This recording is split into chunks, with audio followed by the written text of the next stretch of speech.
It took me 29 winters of skiing to learn this, and today I'm going to share it with you in minutes. For the new viewers that don't know me, my name is Floss and I'm a British ski teacher here in the northern French Alps. This is the summer. Oh, French Alps is beautiful. And today I'm going to share with you what I've learned in minutes so you can take away and learn it too. So one of the things I want to talk to you about is technology. Now, it's so interesting. When I started skiing, which was early on, I only had a couple of weeks holiday, and then I really didn't get into skiing until I was 19 and I did a winter season. Now, I was on these skis that were completely above my head. They were completely straight. And I remember starting this journey of becoming a ski instructor, and all of a sudden these carving skis came in. And they were slightly different shapes and everything. And I remember thinking and phoning up my dad going, "Dad, I'm really struggling on this course. You know, I've been for a week ski teaching and everyone's got these carving skis. I'm still on my 180s straight. What do you think?" I think it's cheating. But really, it wasn't cheating at all. At the end of the first week, I actually hired and bought some carving skis as well, rented them out, and I just loved them. The side cut and the technology, and that really, for me and for skiing, was a great change in technology. Just not only the equipment, but everything. So really, looking back, and I'm sure a lot of people can actually relate to this. I mean, I remember skiing in the one pieces. I mean, that was amazing. I used to get my ski gear from C&A, you know, really basic stuff. And it wasn't Gore-Tex. It wasn't, you know, the latest Arc'teryx breathing material. It was just basic stuff. And we didn't even have merino wool or anything like that. I mean, people climbed up mountains, you know, and discovered and did amazing things before all this technology has come in. And now technology is just insane. I mean, if you look at today, the website, I mean, we can just literally go into Google or even ChatGPT and we can ask about, you know, where is a good ski resort to go? How can I overcome this problem? And we get the answers instantly. Now, when I started this skiing game, we didn't even have any mobile phones, which is a really bizarre concept. And there wasn't even an internet or website. And I remember getting into the ski instruction around 1998, quite a few years ago. And it was insane because I said to everybody, I want to become a ski instructor, and everyone would look at me going, "Ski instructor, what does that mean? How can you be a ski instructor when you come from a land of England with no snow? I mean, just get a proper job." So that's what people used to say to me. It was really not the understanding, whereas now the technology and the web has opened up so many doors for learning, teaching, guiding and sharing things. I mean, YouTube wasn't even here. So what I'm saying to you, what I've learned through my journey, is to actually embrace this technology. It's around and it's really advancing as much as we can. So, you know, if you do buy the latest equipment, it really makes a difference. This year I bought some Castley all-round skis. I think it was the KX9. Yeah, and it just is such a difference. I hadn't bought some piste skis for, I don't know, 8 years, 9 years maybe, and the difference in technology and how they're constructed now is so different. And also, like the boots, it's really important to get your boots properly fitted by a boot fitter, and that's the number one. But they've really gone up in technology. So even 5-10 years ago, oh, you know, the shell's different, the materials are different. It's really worth to invest in that technology so you just have the best ski time. So that is my first tip, is to embrace technology. Now, climate. Now, obviously that is a very big one on the subject, and totally, I'm going to just slightly bring it up. I'm not going to go completely in depth because I did actually mention it on my previous video. Obviously, as I've mentioned before, I've really noticed that the climate is getting warmer. Whether we like it or not, whether it's climate change, it is getting warmer. But what the biggest thing I've noticed is, throughout my 29 years of skiing and coaching, is that the snowfall is a lot less, and it is actually coming later on. So if it was me and have got children sad I missed that boat, but I had children and I need to go on holidays, I would be thinking about more booking sort of New Year or even February half term or even April holidays, because generally the snow is coming later and later and later. And from last season I really noticed that April for me was one of the best months of skiing. We had great sunshine, we had great snow, we had that meter dump as well, and by that time the snowpack is really building up, the off-piste is more safer, it's warmer, it's easier to get around, and you can really enjoy the snow ski touring and, you know, the backcountry. So have a think about April and later on in the season for the skiing, and try and come out of the holidays, because the holidays, sadly, if you can, they are the busiest, which is a real shame. But if you are booking on holidays, I would just suggest to you that really try and start at different times in the mountain, go with different people, independents if you can, so then you can actually meet people in different places and not all going down in the same place where ski schools start and finish. Try and miss that traffic, which is really important. So that is climate. Sadly, we can't do much about that. We can just do a little bit, but it is definitely changing, and the snow limit is getting higher. So have a look at higher resorts. And if you like these videos, let me know down below, because I can do more, and they're super easy. Number 3 for me is life. Life is an energy game, and for me, for the winter, it's 5 months of work, and it is really physically demanding and mentally demanding, trying to fit everything in with the bookings, the YouTube, teaching on the hill, but also recovery. Now, recovery is the most important thing, especially when you're over 35. So for like myself and other skiers that are watching this video, you really need to hone in those recovery techniques, and that will really make a difference, not only for your ski holiday but all for year round. And there'll be simple things like a morning routine, or just waking up in the morning. You know, I have a pint of water with a squeeze of lemon in it, and just keep hydrated. It's having a good bed and sleep routine. You know, it's all those boring things that you get mentioned, but they make such a difference and they really stack up. And that's what I teach my clients online who come to me and they're like, Floss, I just want to feel better and energy, and I just want to really get the most out of my days and also the most out of my ski week.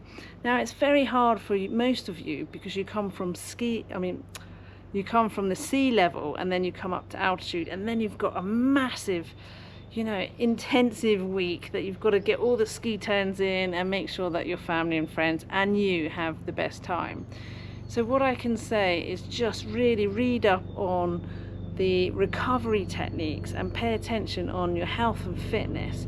And it's so important just to keep trimming those, making those marginal gains so that you can improve yourself all year round and through the winter. So I'm gonna wait for that plane to go, actually a helicopter. So my 5 months here teaching on the hill is absolutely critical for me to keep well, and I have a lot of different techniques that I use and mindset and everything to keep me going. And yeah, and it seems to be working. I've done 29 winters. I'm going for my 30th next winter. It's a big year for me next winter. It's not only my 30th winter of skiing and teaching, but also it's my 10th winter. I've been completely independent. I've met great clients and everything. I've got my own independent ski school, Free Flow Ski, so it's a birthday of that. 10 years I stepped away from the ski schools and doing my own thing, which is amazing. And also it's the big 5-0. Tricky. So it's massive. It's the 50th year of me next year, so tune in. We're going to have to make it very special. Number 4, my biggest point, what I've really learned, and this is like a life thought and journey, and what it's taught me these 29 winters is that it's not all about the destination. It's not all about where you want to be at that particular time, that particular year. Now, it's easy for me to say that, but when I was younger, when I started this ski teaching and coaching, it was all about me trying to qualify. I was trying to qualify through the English system and then the French system to teach in France. That was my destination. I was in my late 20s, and that's what I could see. I was literally focused. It was like one level, okay, what's next? What's the next route? And what I've learned really in the 30s more so, and towards the late 30s of my years and teaching, that it's not about the destination. It's about the journey and the life journey. And that's what you can take away. And that's what I take away with life.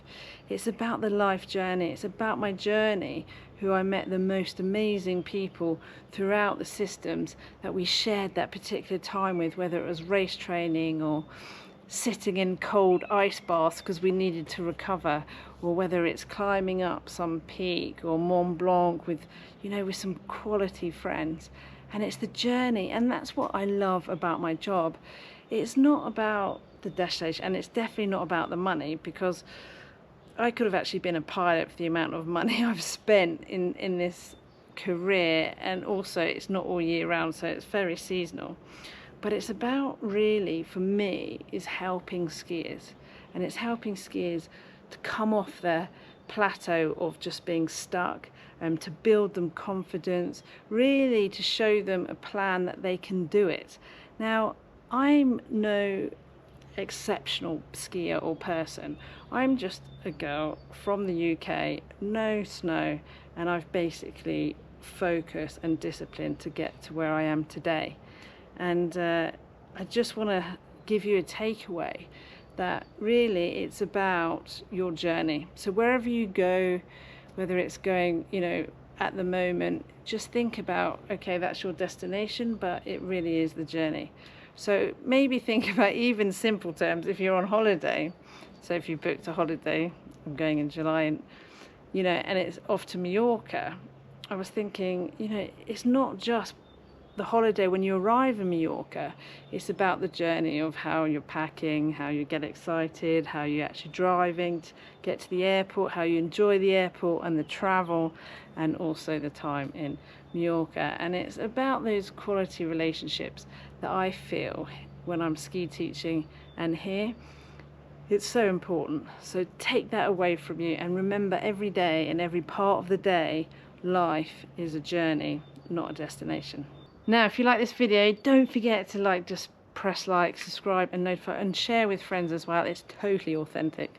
As you can tell, no scripting, just me and you, completely natural. Now, coming on to my number 5, you can go a step you can go a step further. And now what I've really noticed is you don't really know the limits of your body or your mind, and you can really push those limits, and you can get out of your comfort zone, and you can go that step further. I mean, I've done it so many times. Like the other day, I had no training, for example. You can watch the video down below. I just climbed up one of the biggest cols in the area, and you can totally do it. I've also, with a good friend of mine, climbed up Mont Blanc, and I seriously thought that was just not possible, Really, when I got to the top, I couldn't believe it. With the right training and the right mindset, I knew that there was so much more to go. Like, I got to 4,810, and Ben, who was the guide there as well with us, he turned around and was like, "Floss, you've still got more in the tank." And I'm like, yes, the body is amazing. You can just push it a little bit further, and that's what I've learned. So when you're on that bike, or when you're training, or maybe you're really full on in your work or with kids, you really can push the envelope a little bit further. The body can adapt and can cope. So try that, take it away with you. And I'm gonna just round it up today. So the 6th one I want to just finish on is you can do the impossible. And you totally can. Like, I've had so many clients and it's been amazing. So for example, I had a client that walked into the ski school when I was working in Les Deux Alpes. She was 72. She had never put skis on her feet in her life, and she was the most remarkable woman. Like, I can't tell you how amazing that was. I slowly introduced her to the equipment and everything. I make sure that I was on the right slope, right terrain, and I built her up to actually turning into parallel by the end of the week. And she was 72. She didn't even fall over, and that is amazing. And they're the memories that I'll never forget, and it just shows you what you can actually really do. So even not on the hill, but also I coach clients off the hill. And I had a client that actually approached me, and she had a really bad ski accident and broke her back. And since then, her mindset was just really not good, but she knew that she wanted to get back into skiing. And I think that was so important. That was her drive, that she loved it and she could do it with her husband and her friends. And it was a big part of her life. But with the right coaching and stepping back on online coaching, I managed to get her back onto the skis, having that confidence, you know, working remotely with a few tips and guidance and support. And today she's out there, you know, not now at the moment because it's summertime, but in the winter I see posts and it's just amazing. Like, you can come back and anything is possible. If you like this particular style of video, you're also going to like my honest truths. I'll put the link in down below or up here as well. Thanks for watching, everybody, and I'll see you in the next one. Boom.